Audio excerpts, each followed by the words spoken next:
Hey everyone. Welcome to my channel, Nancy's Tales. I'm here to share folk stories, thrilling mysteries, and all sorts of other topics. Join me for today's tale. Back in the days of the Great Depression, in a dusty little town called Miller's Hollow, there lived a guy named Tom Miller, though folks around called him Three Dogs Tom for reasons long forgotten. The people in town pitied him. No car, no job, just a drifter who'd stumbled into their quiet corner of the world.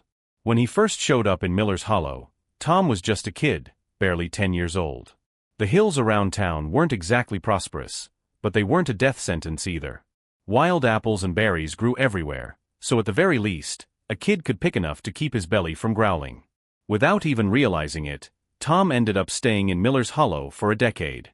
By 1935, he was a wiry young man in his 20s. That year though, the town got hit hard. A nasty outbreak of typhoid fever swept through. Before long, Miller's Hollow was a ghost town. The few who survived packed up and left, and the place couldn't sustain a soul anymore. So, Three Dogs Tom hit the road again, wandering wherever his feet would take him. One day, Tom found himself about 100 miles from Miller's Hollow, trudging along a backcountry road. He spotted a lone peach tree by the roadside, its branches heavy with fruit. Hungry as always, he climbed up, picked a few ripe peaches, and plopped down under the tree to eat. After scarfing them down, a wave of exhaustion hit him hard. He stretched out on the grass, figuring he'd catch a quick nap. But just as he closed his eyes, a racket broke the silence, chirping and squawking from above.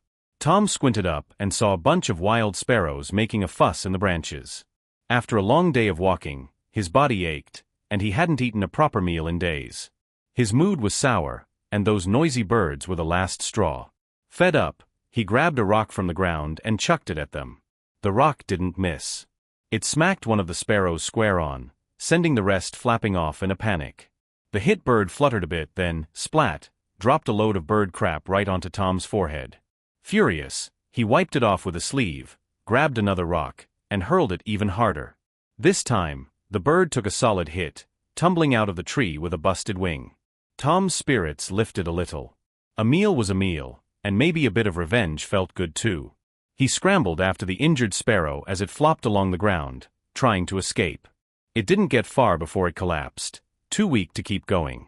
Tom hurried over, a grin creeping onto his face, until out of nowhere, the bird gave one last desperate flap and took off again, low and wobbly.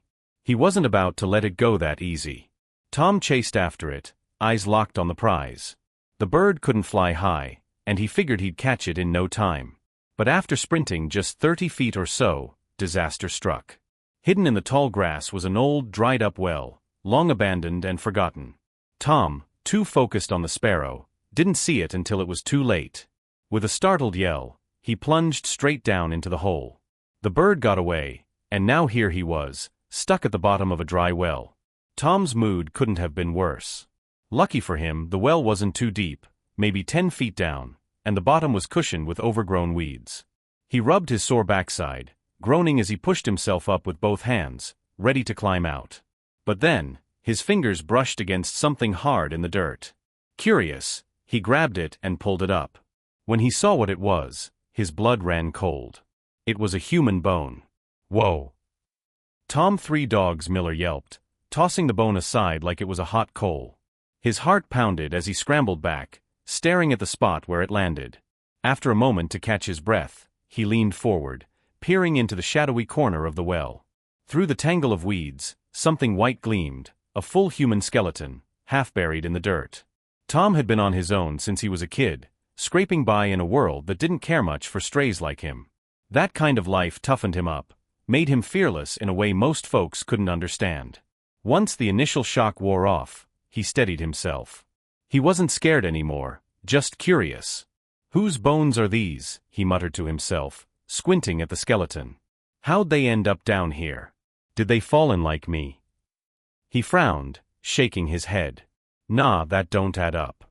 This well ain't deep enough to trap someone forever. They could have climbed out. So why didn't they? He stared at the bones, trying to piece it together. As he studied the skull, it suddenly shifted, slipping off the ribcage and rolling right toward him. It stopped inches from his feet, and Tom froze. The back of the skull faced him now, and he could see it clear as day, A gaping hole bigger than a hen's egg, smashed right through the bone.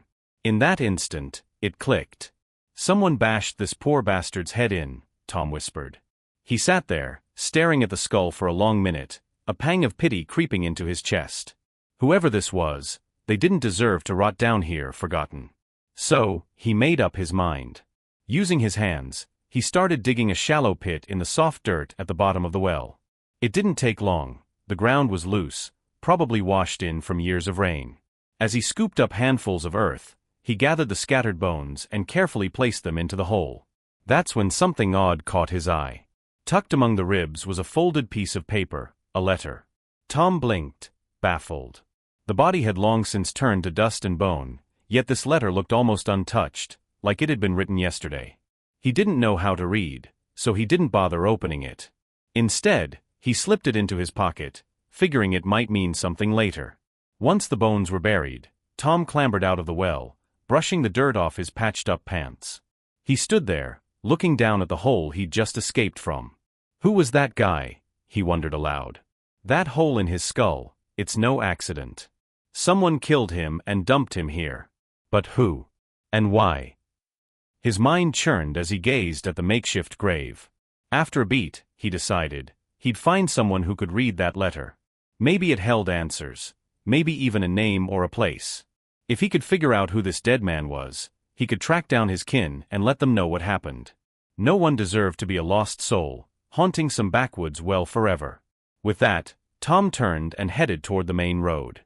Luck was on his side that day.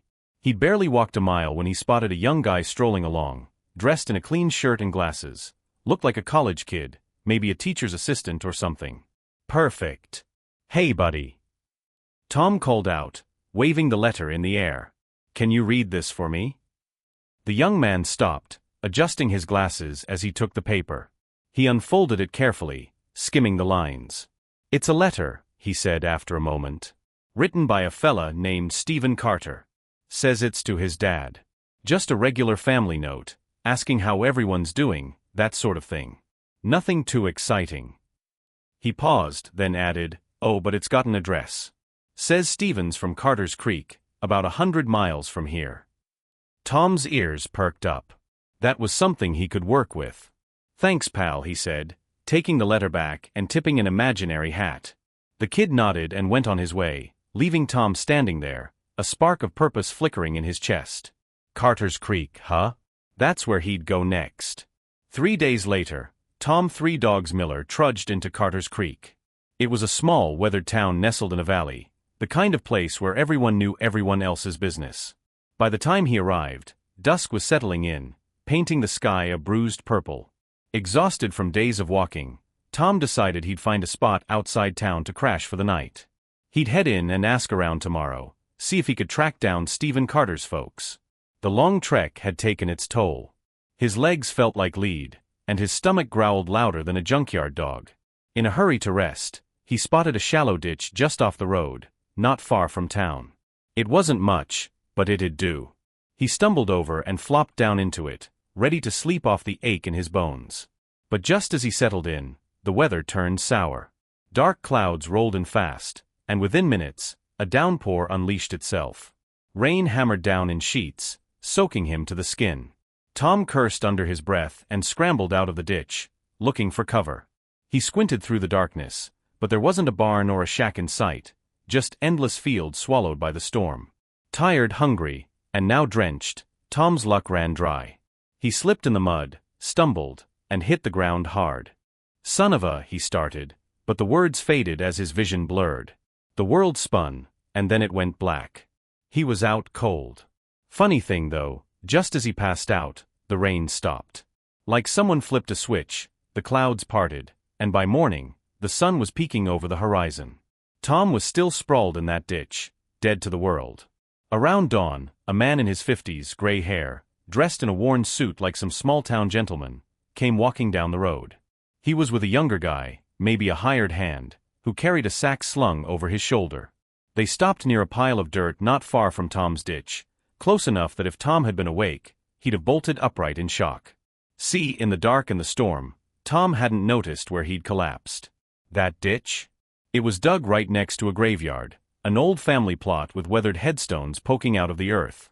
He'd spent the night sleeping in a shallow grave, too beat to know the difference. The older man, a fellow named Henry Carter, knelt by one of the graves. He motioned to the hired hand. "Set out the stuff, Jim," he said, his voice low and heavy. The younger man, Jim, pulled some candles and a small bundle of flowers from the sack, arranging them neatly in front of the headstone. Once everything was in place, Henry sat back on his heels and started talking to the grave. "Steve, it's your old man again. Came to see you, son." His voice cracked a little. Stephen Carter, the name from the letter, was buried right there. But before Henry could say more, Jim piped up, pointing toward the ditch. "Sir, look over there. You gotta see this." Henry stood, brushing dirt off his knees, and walked over.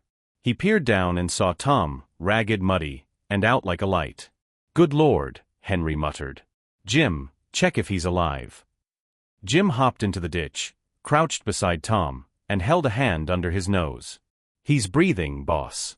Faint, but he's still with us." "Pull him out," Henry said. "Poor fella looks half dead." Jim grabbed Tom under the arms and hoisted him up, laying him out on the grass. Henry leaned over, shaking him gently. "Hey, kid. Wake up." No response. He pressed a hand to Tom's forehead and flinched. "He's burning up. Fever's got him bad. Jim, get him on the wagon, quick. We'll take him home." Jim hesitated. "But sir, we ain't done with the visit." "Saving a life comes first," Henry cut in. "We'll come back another day." With that, Henry and Jim loaded Tom onto their rickety wagon and rattled off toward town. The graveyard faded into the distance, and Tom, still unconscious, had no idea he just dodged another brush with death. Henry Carter rolled the wagon up to his modest farmhouse on the edge of Carter's Creek. As soon as they stopped, a young man, early 20s, lanky with a mop of brown hair, stepped out onto the porch. "Pa, you're back early," he called, squinting at the wagon. "Weren't you headed to Steve's grave?"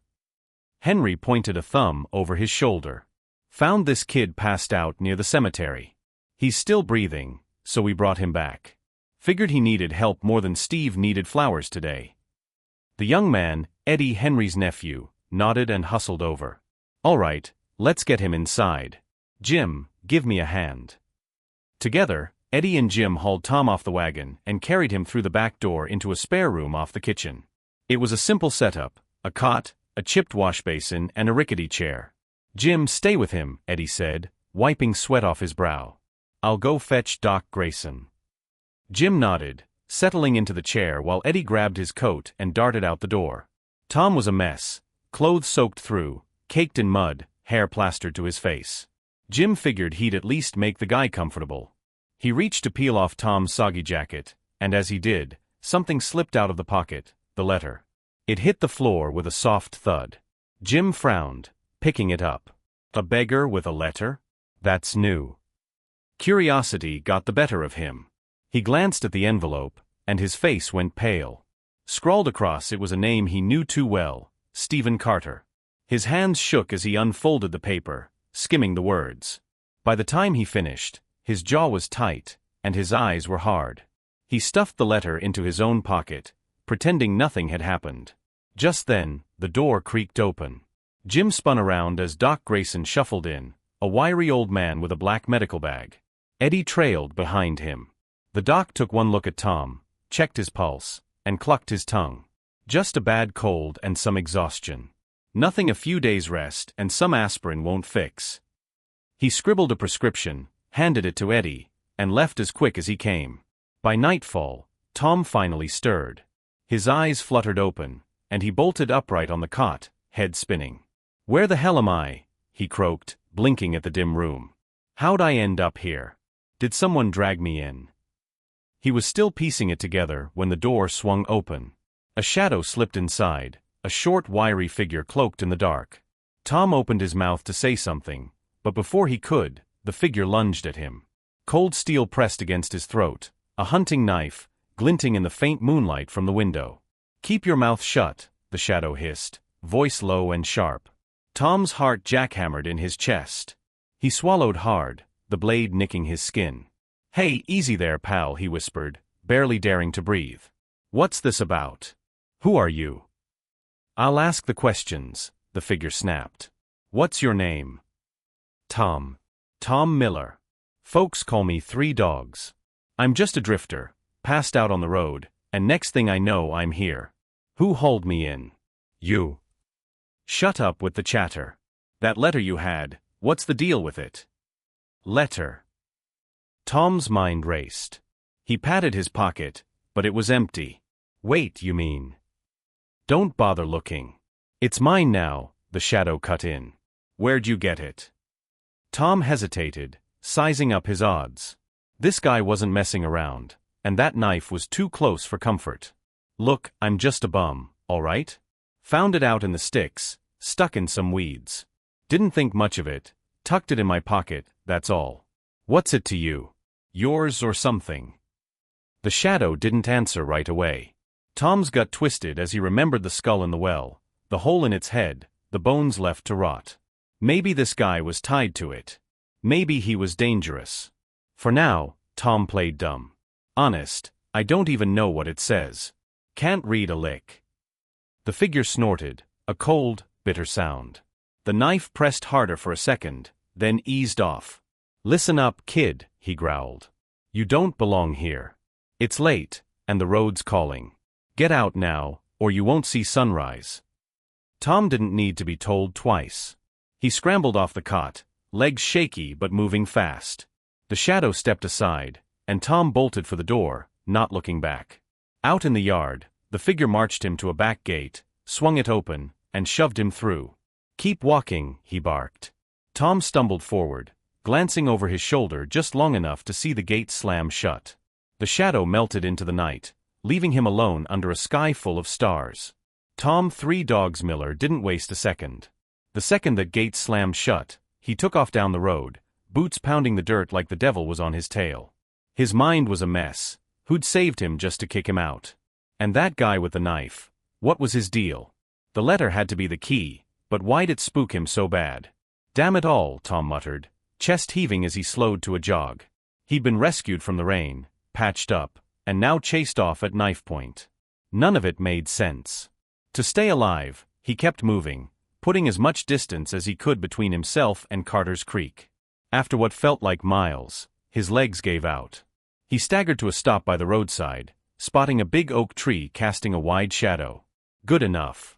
He slumped against the trunk, catching his breath.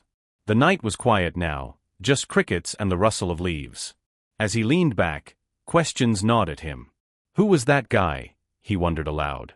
Why'd he care so much about that letter? And why try to scare me off? His thoughts drifted back to the well, the skull with its busted head, the bones, that letter tucked away like a secret. Maybe he's got something to do with whoever's down there, Tom mused. Maybe he knows more than he's letting on. Exhaustion crept in, heavy as a wet blanket. His eyelids drooped, and he let himself doze off against the tree, figuring he'd sort it out come morning. But he didn't get long to rest. Just as sleep took hold, a sharp sound snapped him awake, footsteps, fast and heavy, crunching through the underbrush. Tom's eyes shot open, scanning the dark. Before he could blink, a shadowy figure loomed up ahead, barreling straight for him. Hey, waiter, Tom started, but the figure didn't slow. Too late to run. The shadow swung something, a club, maybe a bat, and cracked it hard against Tom's skull. Pain exploded behind his eyes, a white-hot burst that knocked him flat. He hit the ground, groaning, vision swimming. He didn't have a chance to recover. The shadow loomed over him, yanking a knife from his belt. With a quick, brutal thrust, he drove it into Tom's chest. Tom gasped, clutching at the wound as blood seeped through his fingers. The world tilted, and then, nothing. Darkness swallowed him whole. The attacker didn't stick around to gloat. He grabbed Tom's limp body, dragged it a few yards into the bushes, and dumped it there like trash. With a final glance around, he melted back into the night, leaving no trace but the blood-stained grass. Was Tom dead? Alive? No one could say, not yet. And who'd done this to him? That answer lay with the man who'd brought him in, Henry Carter, the gray-haired gentleman of Carter's Creek. Folks around town called him Old Man Carter, a widower who'd once run a hardware store before the Depression chewed it up and spat it out. Henry had a son, Stephen Carter, the same Stephen from the letter. Back in 33, Stephen had been a restless kid, 20 years old, no taste for books or small-town life. Henry set him up with a little gas station over in nearby Lincoln County, hoping he'd make something of himself. 2 years back, Stephen had married a girl named Clara Thompson, pretty quiet, from a decent family. But 6 months into the marriage, word came that Stephen had run into trouble on the road home. Bandits, they said, robbed him blind and left him dead in a ditch.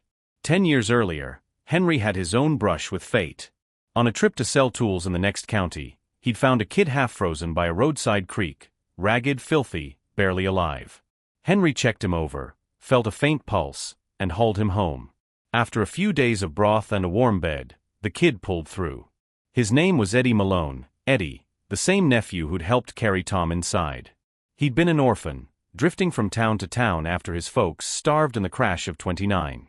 Robbers had jumped him on the road, taken everything, and left him for dead. He'd crawled away, begging his way to Carter's Creek, until the cold got him.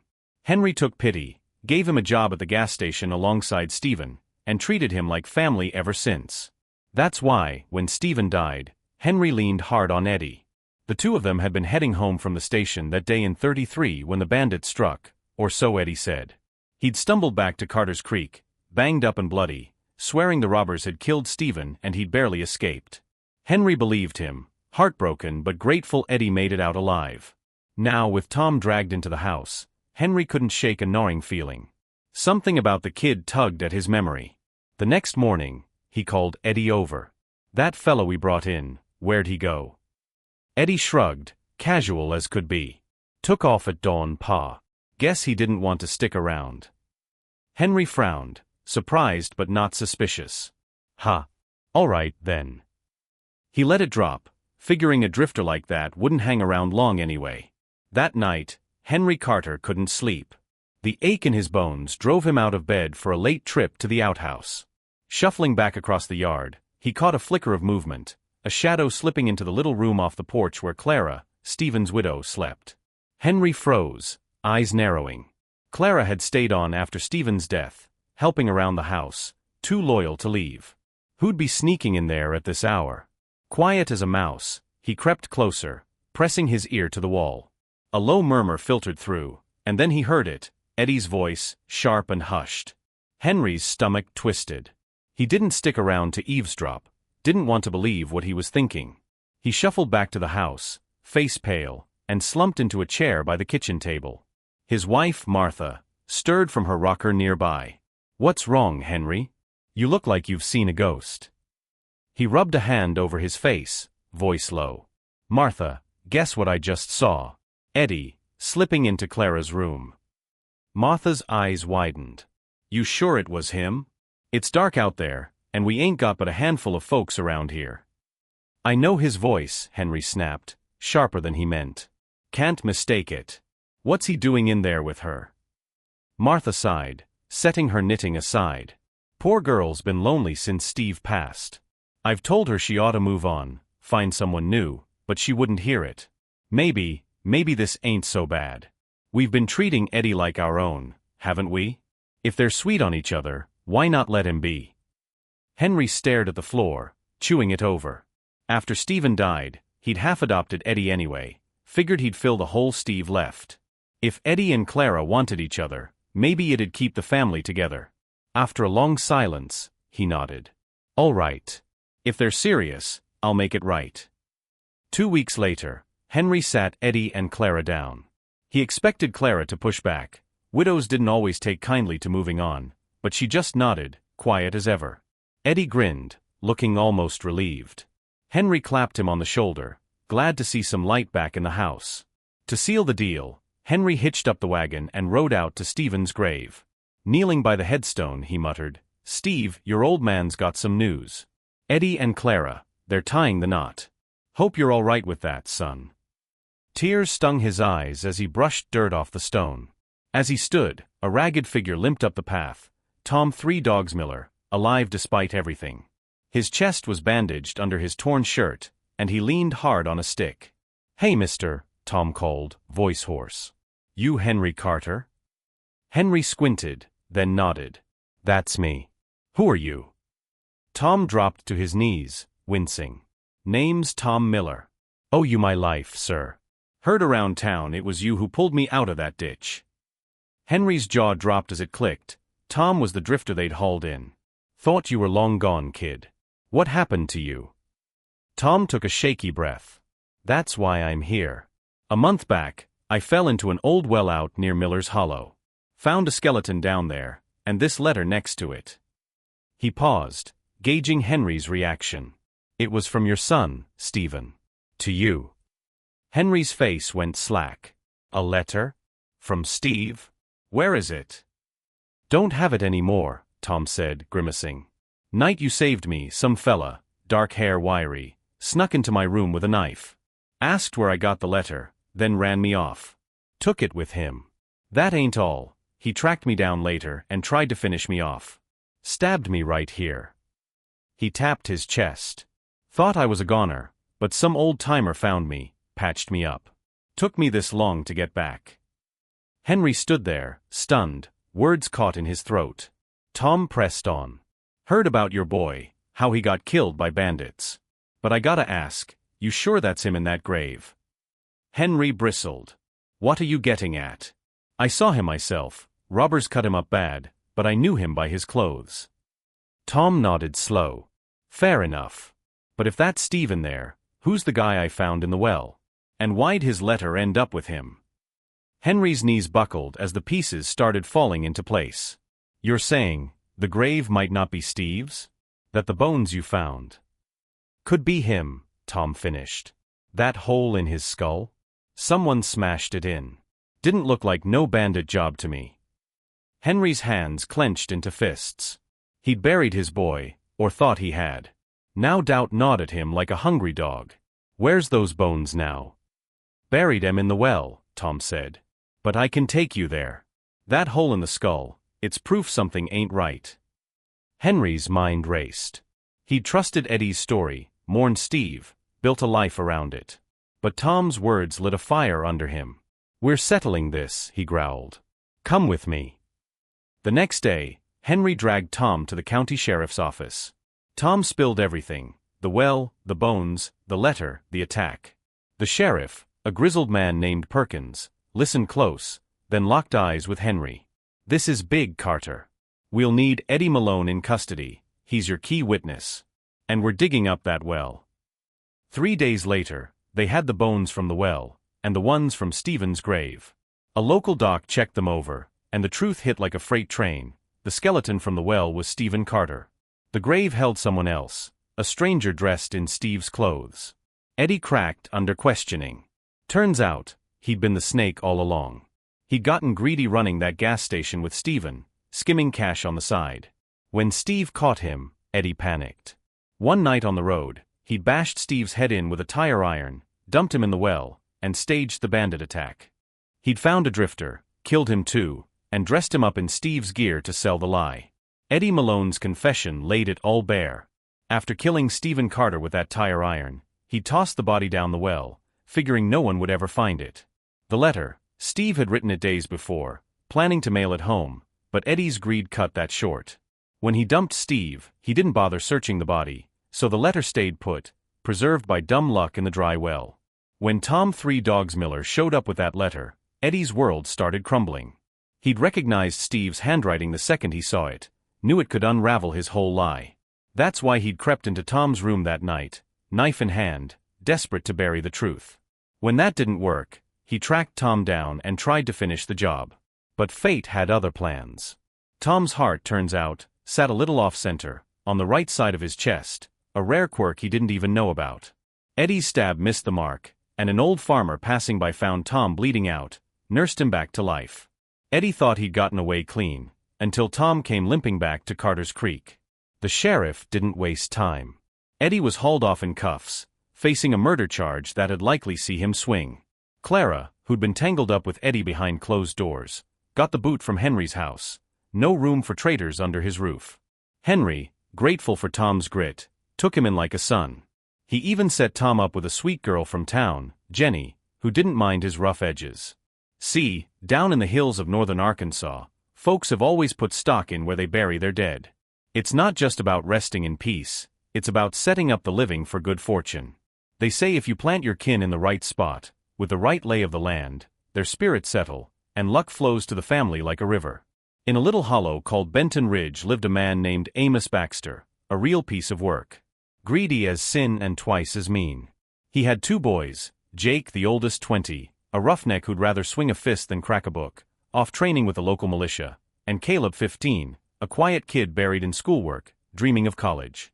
Amos had big plans for those boys, wanted them to climb high, maybe land a governor's seat or a judge's bench. And he figured the key was his folks' graves. His ma and pa had been dead 10 years, but their coffins still sat in the barn, unburied. Amos wouldn't settle for just any patch of dirt. He was hunting a perfect spot, something folks around called a golden vein, a burial ground so lucky it'd guarantee his family a dynasty. To that end, Amos dragged every half-baked surveyor he could find through the backwoods, traipsing over ridges and creeks, looking for that magic plot.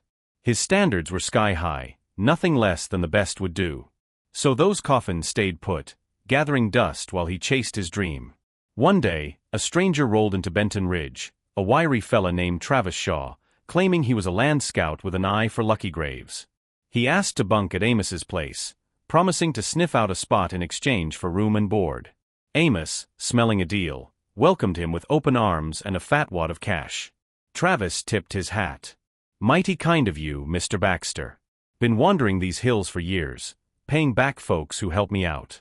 So tell me, what are you after? Money or power?" Amos didn't blink. "Power, son. Money follows that like flies on a hog.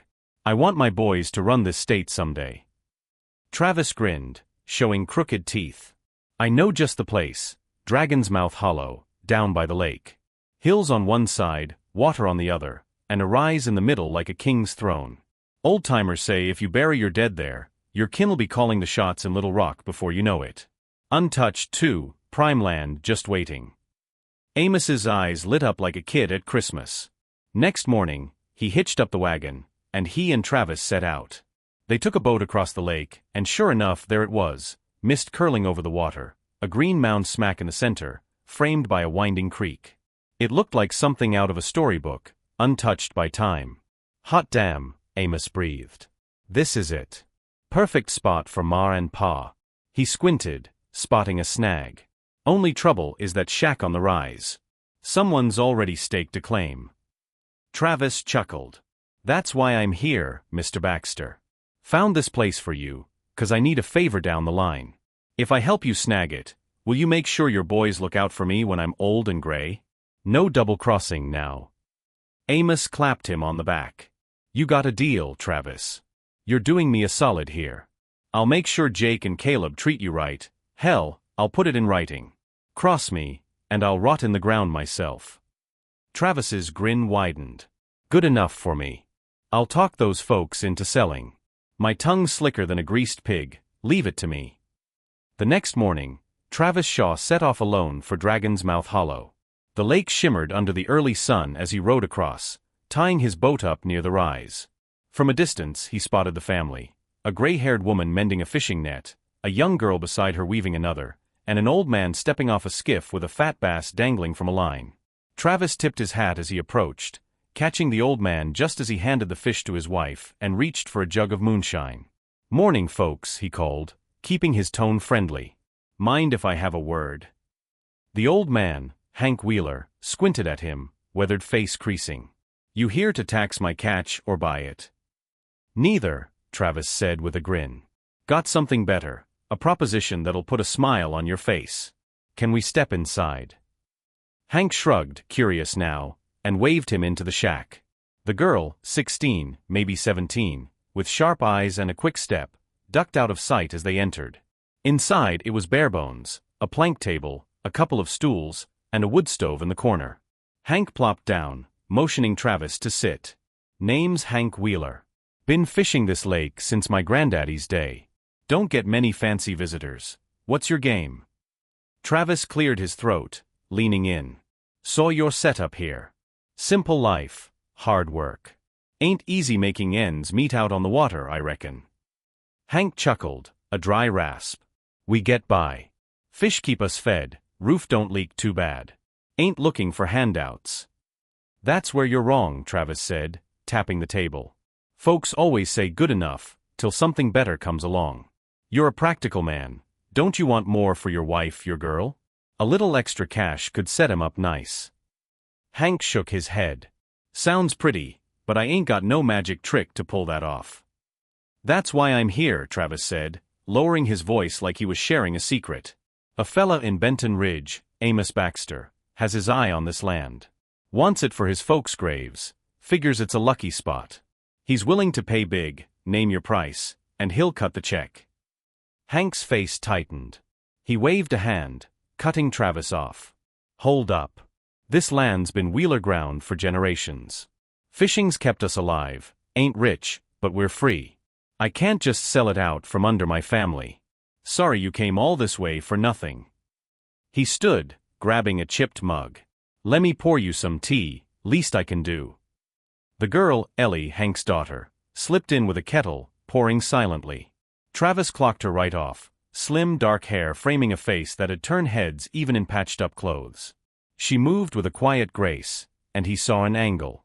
This your daughter? He asked, shifting gears. Hank nodded, pride flickering in his eyes. Yup. Ellie. Only kid I got. She spoken for? Travis pressed, casual-like. Hank sighed. She's old enough, 17 last month. Been looking for a solid match, someone steady to take care of her and us when we're too old to row. Ain't found the right one yet. Don't want her hitched to some city slicker or a dirt poor nobody. Travis filed that away, said his goodbyes, and headed back to Benton Ridge. He found Amos sharpening a hoe out by the barn. Talk to him, Travis said, leaning against a post. Tough nut to crack. Old man's tied to that land like it's his blood. Amos scowled, tossing the hoe aside. Damn it, Travis, I need that spot. Figure it out. Here's the play, Travis said, smirking. Hank's got a daughter, Ellie. Pretty young, and he's picky about who she marries. You send your boy Jake to wed her, promise to look after the old folks, and that land's yours. They'll hand it over quiet-like. Amos scratched his chin, uneasy. Jake's a wild one militia boy, not the settling type. And folks'll talk, me pairing him with a fisherman's girl. I got a reputation. Travis laughed. You're overthinking it, Amos. Sweeten the deal. Tell Jake he can take a couple side gals later if he wants. He'll bite. And once that land's yours, you call the shots. Keep him around or boot him, who's gonna care? Amos mulled it over, then tracked down Jake. The kid was oiling his rifle, all broad shoulders and cocky grin. "Pa, you serious?" Jake said, eyebrow raised. "Marry some lake rat." "It's for the family," Amos pressed. "That land's our ticket. Play along, and I'll make sure you've got options down the road, 2, 3 wives if you want." Jake smirked, shrugging. "Fine. Long as I ain't tied down for good." Travis took the win back to Hank. "Good news, Wheeler," he said, strolling up to the shack again. "Amos Baxter's oldest, Jake. He's a soldier, tough as nails. Wants Ellie for his bride, and they'll build you a new place. Throw in some help around here. You'll be set." Hank bristled. "A Baxter? Them high and mighty types? They'll chew her up and spit her out." "I swear on my ma's grave," Travis said, hand over heart. "Jake'll treat her right, and you and your wife'll live easy." Amos gave his word. It took months, 3 trips, a heap of promises, and some swearing on Bibles, but come spring, Hank caved. Jake Baxter maried Ellie Wheeler in a quick ceremony by the lake. Amos kept his end, building the Wheelers a sturdy cabin with a tin roof and hiring a couple of local girls to help out. Early on, it wasn't half bad. Jake doted on Ellie, all charm and grins, and the Wheelers settled into their new place, treated decent by the Baxters. With the land signed over, Amos had what he wanted. Dragon's Mouth Hollow was his. With Dragon's Mouth Hollow in his pocket, Amos Baxter didn't waste time. He called Travis Shaw back to the farm. "Pick a good day," Amos said, slapping a calendar on the table. "We're putting Ma and Pa in the ground." Travis flipped through, squinting at the dates. "Next full moon, 2 weeks out. Ground LL BDRY, sky clear. Perfect for IT. Amos nodded, already picturing the payoff. He hired a crew to tear down the Wheelers' old shack, leveling the rise into a proper burial plot. They dug deep, and not 3 feet down, the shovel hit something hard, a flat stone, etched with faded words. Amos brushed off the dirt and read aloud, "South of the crooked river, north of the bridge, lies wealth and rank. The just hide no shame, the wicked bury their own. Hallelujah." Amos whooped, clutching the stone like it was gold. "This is it, proof we're on the right track." He had the crew build a low wall around the grave, setting the stone right in the middle for all to see.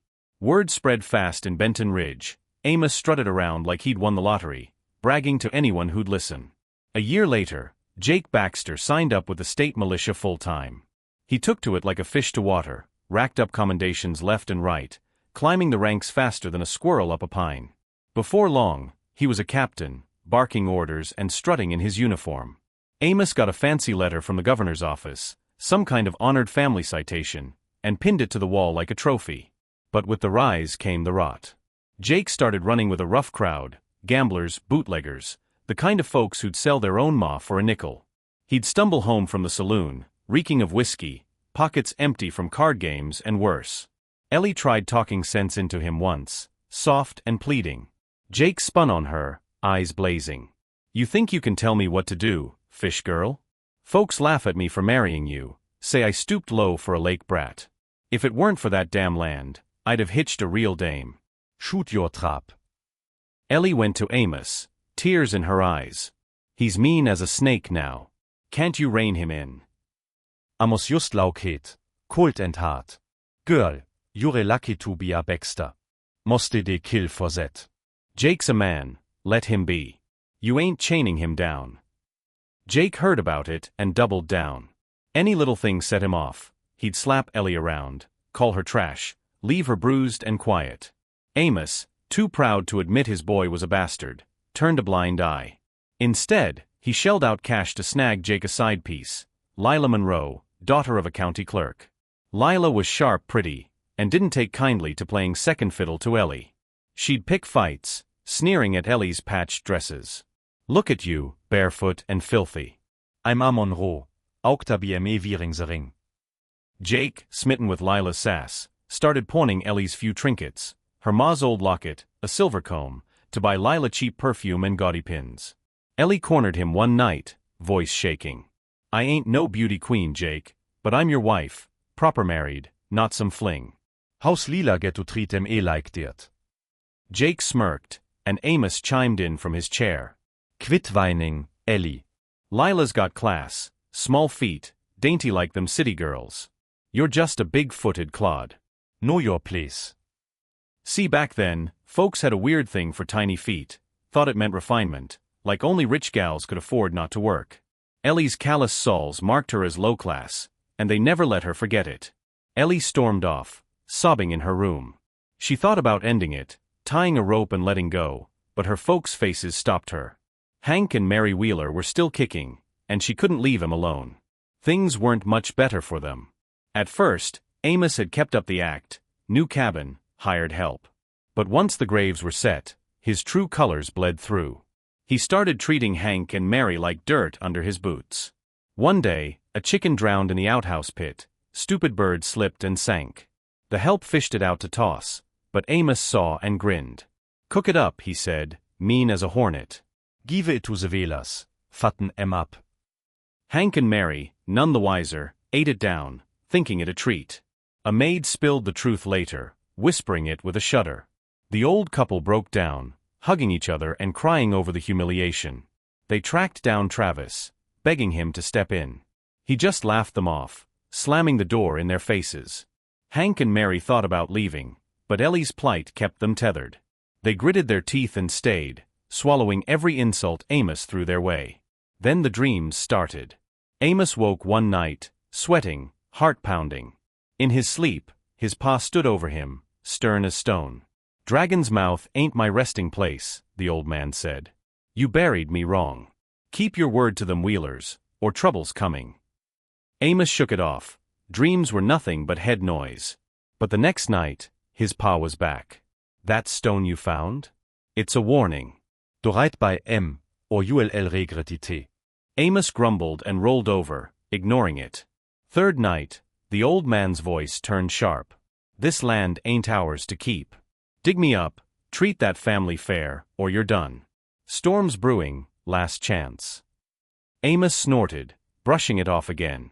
After that, the dreams stopped cold. Amos Baxter's stubbornness was a brick wall, and it was about to cost him everything. Hank and Mary Wheeler, fed up with the insults, sat Ellie down one tear-soaked night. We trusted the Baxters and that snake Travis, Hank said, voice breaking. Lost our land, but we've still got the boat. Let's cut loose. Life simple again. You don't need to suffer for us. Ellie hugged them tight, sobbing into their shoulders. She knew they'd only stay to shield her, and it was killing them.